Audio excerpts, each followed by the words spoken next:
Hello दोस्तों, free online teaching one में आपका स्वागत है। आज हम इस वीडियो में एनसीईआरटी मैथ कक्षा 9 अध्याय 1 संख्या पद्धति प्रश्नावली 1.2 का प्रश्न क्रमांक 3 हल करेंगे। तो प्रश्न क्रमांक 3 है कि दिखाइए कि संख्या रेखा पर कर्ण 5 को किस प्रकार से निरूपित किया जा सकता है। तो इस प्रकार के क्वेश्चन हमने आपको उदाहरण 3 और 4 में करा दिए हैं। यदि आपने इसके पहले वाले वीडियो को नहीं देखा है तो आप हमारे चैनल की प्लेलिस्ट या डिस्क्रिप्शन में दी गई लिंक पर जाकर आप देख सकते हैं। तो चलिए वीडियो को स्टार्ट करते हैं। तो इस प्रश्न में हमें कर्णी 5 को संख्या रेखा पर निरूपित करना है। तो सबसे पहले हम यदि कर्णी को हटा दें तो संख्या क्या बचेगी, 5 बचेगी। तो सबसे पहले हम स्केल की सहायता से 5 सेंटीमीटर का एक रेखाखंड खींचते हैं। तो आपको स्केल की सहायता से एक 5 सेंटीमीटर का एक रेखाखंड खींच लेना है। तो जैसे यहाँ पर हम खींचते हैं तो इस प्रकार से आपको 5 सेंटीमीटर का एक रेखाखंड खींच लेना है।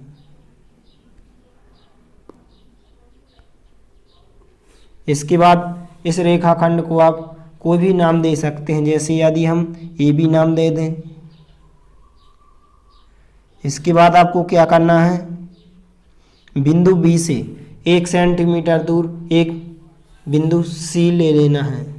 तो यहाँ पर हम बिंदु बी से 1 सेंटीमीटर दूर एक बिंदु सी लेते हैं। तो इस प्रकार से आपको स्केल की सहायता से 1 सेंटीमीटर का एक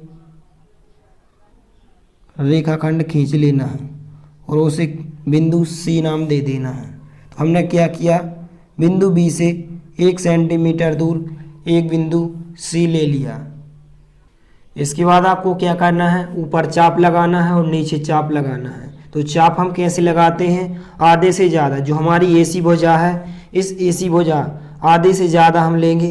तो आधे से ज़्यादा का मतलब यदि हमारी ए बी भुजा यहाँ पर कितने 5 सेंटीमीटर की है और बी सी भुजा हमारी 1 सेंटीमीटर है। एसी की बात करें तो एसी हमारी 6 सेंटीमीटर की है। तो आधे से ज़्यादा क्या होगा कि 3 से ज़्यादा हम 4 सेंटीमीटर भी ले सकते हैं, 5 सेंटीमीटर भी ले सकते हैं और 5.5 सेंटीमीटर भी ले सकते हैं। जैसे आप यहाँ पर देख सकते हैं कि ये आधे से ज़्यादा हो चुका है।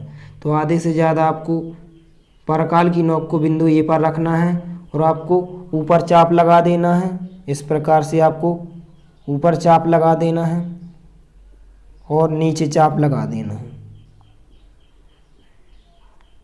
इसके बाद आपको परकाल की नोक को उठाकर बिंदु सी पर रखना है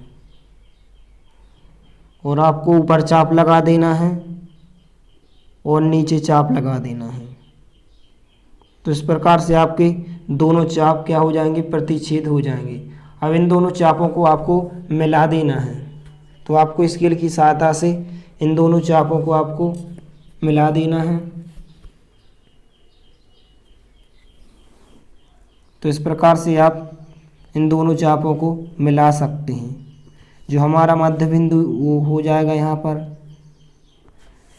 अब इसके बाद हम इन दोनों चापों को पी क्यू नाम दे सकते हैं।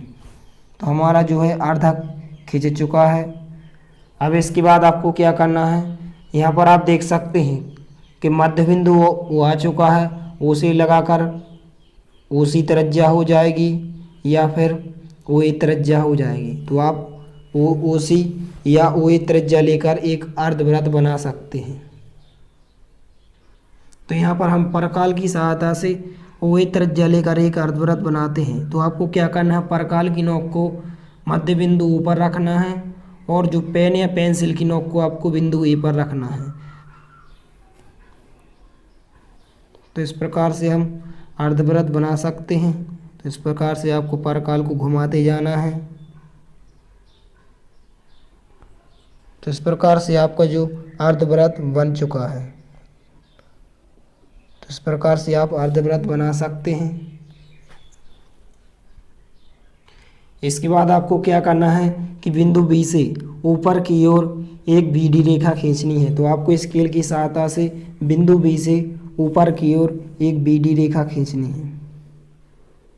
तो जो हमारी बीडी यहाँ पर हम डी बिंदु नाम दे सकते हैं। जो हमारी बीडी रेखा हो जाएगी यही हमारी क्या हो जाएगी, कर्णी 5 हो जाएगी। तो इस प्रकार से हमने कर्णी 5 को संख्या रेखा पर प्रदर्शित किया है। नीचे चाहे तो आप संख्या रेखा भी बना सकते हैं। तो इस प्रकार से आप इस रेखा को और आगे तक भी बढ़ा सकते हैं। जैसे यदि हम इस तरफ भी थोड़ा सा बढ़ा दें और इस तरफ थोड़ा सा बढ़ा दें, और यहाँ पर चाहे तो आप संख्या रेखा बना सकते हैं। इस प्रकार से आप संख्या रेखा बना सकते हैं। यहाँ पर 0 है तो आपको क्या करना है, 1-1 सेंटीमीटर, इस तरफ होती है प्लस की संख्या और इस तरफ होती है माइनस की संख्या। तो आपको स्केल की सहायता से 1-1 सेंटीमीटर के अंतर पर आपको संख्या लिखते जाना है। तो इस प्रकार से हमने स्केल की सहायता से 1-1 सेंटीमीटर गैप से यहाँ पर संख्या लिखना है। तो यहाँ पर हम लिखेंगे, इस तरफ जो संख्याएं होती हैं वो प्लस की संख्या होती हैं, जैसे 1, 2, 3, 4, 5, और इस तरफ होती हैं माइनस की संख्या होती हैं। तो यहाँ पर हम -1, -2, -3, -4, -5 इस प्रकार से हम आगे तक और लिख सकते हैं। इस संख्या रेखा को चाहे तो आप बना सकते हैं और नहीं बना भी सकते हैं। तो इस प्रकार से आप बना सकते हैं और भी बेस्ट रहेगा। तो इस प्रकार से हमने कहानी 5 को संख्या रेखा पर प्रदर्शित किया है। अब इसके बाद हम इसकी रचना के पद लिखेंगे। तो रचना के पद में सर्वप्रथम हमने क्या किया कि ए बी बराबर एक 5 सेंटीमीटर का एक रेखाखंड खींचा। तो सबसे पहले हम हेडिंग डालेंगे रचना के पद। रचना के पद, तो रचना के पद में हमने सर्वप्रथम क्या किया कि ए बी बराबर 5 सेंटीमीटर का एक रेखाखंड खींचा। तो हम लिखेंगे सर्वप्रथम ए बी बराबर 5 सेंटीमीटर का एक रेखाखंड खींचा। रेखाखंड खींचा तो हमारा ये पहला पॉइंट हो जाएगा। इसके बाद देखते हैं हम दूसरा पॉइंट। इसके बाद हमने क्या किया कि बिंदु बी से 1 सेंटीमीटर दूर एक बिंदु सी लिया। बिंदु बी से 1 सेंटीमीटर दूर बिंदु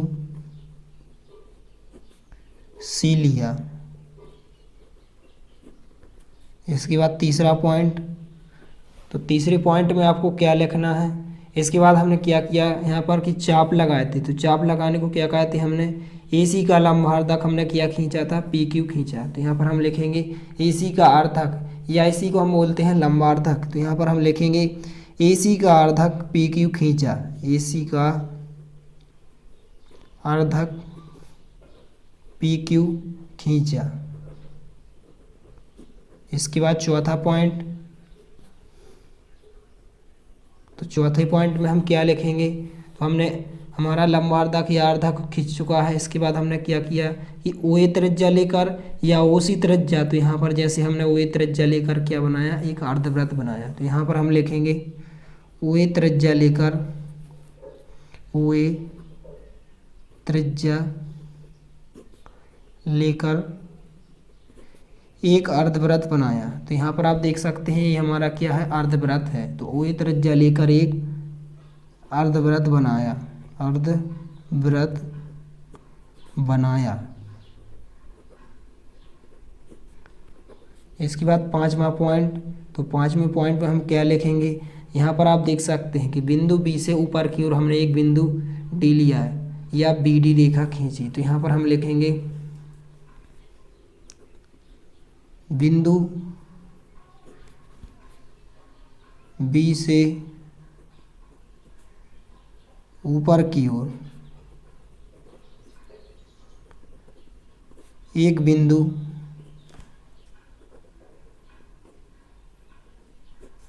डी लिया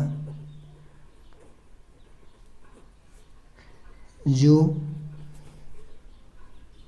अर्धवृत्त को, जो हमारा अर्धवृत्त है डी पर क्या करती है, प्रतिच्छेद करती है या फिर काटती है। जैसे यहाँ पर यदि हम प्रतिच्छेद लिख दें, प्रतिच्छेद करती है। तो इस प्रकार से आपकी रचना के पद हो जाएंगे। इसलिए हमें BD बराबर क्या प्राप्त हुआ, यहाँ पर कहानी 5 प्राप्त हुआ। तो यहाँ पर हम लिखेंगे इसलिए BD बराबर कहानी 5। तो इस प्रकार से आपके प्रश्न क्रमांक 3 का हल हो जाएगा। तो इस प्रकार से आप वीडियो को रोककर इस चित्र को बना सकते हैं और रचना के पद भी आप लिख सकते हैं।